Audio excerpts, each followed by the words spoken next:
This week, Qantas put out its first international flight schedules for December. If there's confidence borders will open, the demand is likely to be white hot. Australians love to travel, and after 18 months locked in, many will want the first flight out. In 2019, Australians clocked a record 11.2 million overseas trips. But with borders closed since March last year, outbound travel numbers have flatlined. But be warned, overseas travel in a post-COVID world will come with complexity and cost. As soon as our borders reopen, the departure halls of our international airports are likely to be filled to the brim. But travellers will need to be mindful of their obligations to have travel insurance to visit certain countries. The problem is, our travel insurers haven't quite worked out their pricing or indeed what their policies will even cover, which could slow down the rush unless things get sorted out quickly.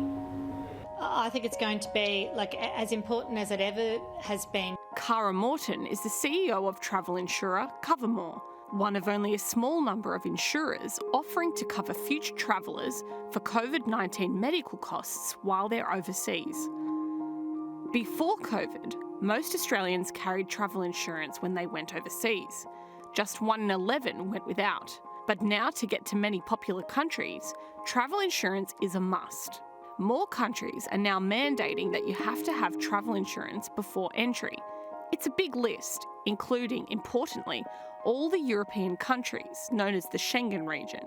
The reason is obvious. The Delta variant has put significant pressure on public health systems, so some countries require your travel insurance to also include COVID medical cover.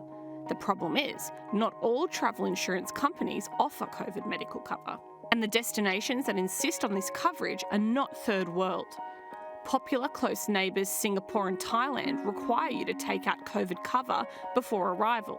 Covermore, underwritten by Zurich, will cover you for COVID medical costs for the list of countries that are deemed safe for travel on the Travel Smart website. You don't even have to be double vaccinated. Look, Covermore is, in the business of travel insurance, right? And we want, our motto is, to enable people to keep travelling.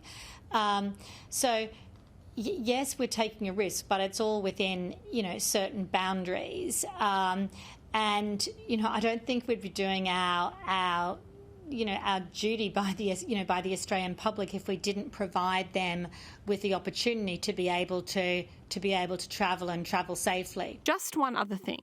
This cover will come at a cost. With the new risks, Covermore's local COVID travel insurance has gone up by 10%. We're still working on the products to come out from an overseas perspective.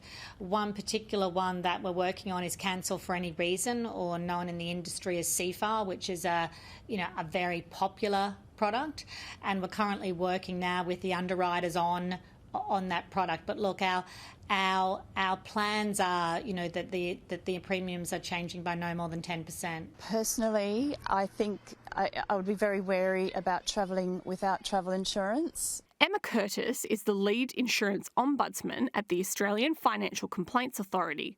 Last year, much of her time was spent helping would-be travellers work out what they were entitled to when their holidays were cancelled.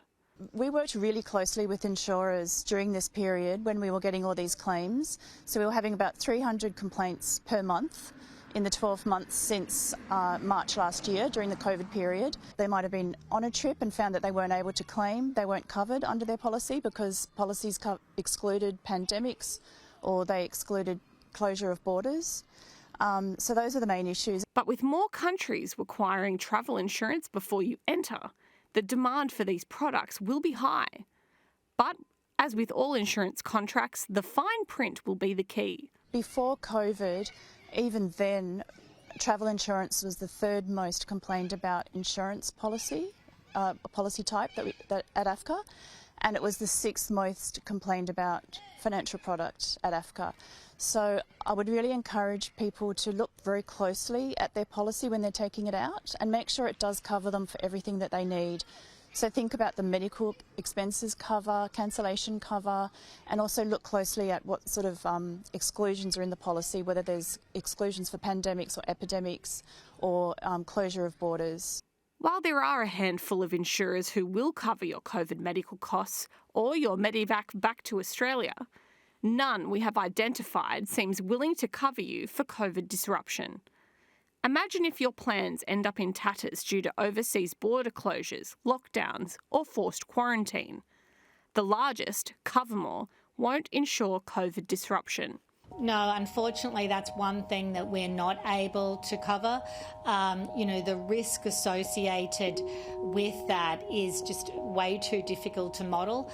And obviously what we're really hopeful for now is with, many of the countries, their double vaccination rate is increasing and there's a lot more movement now.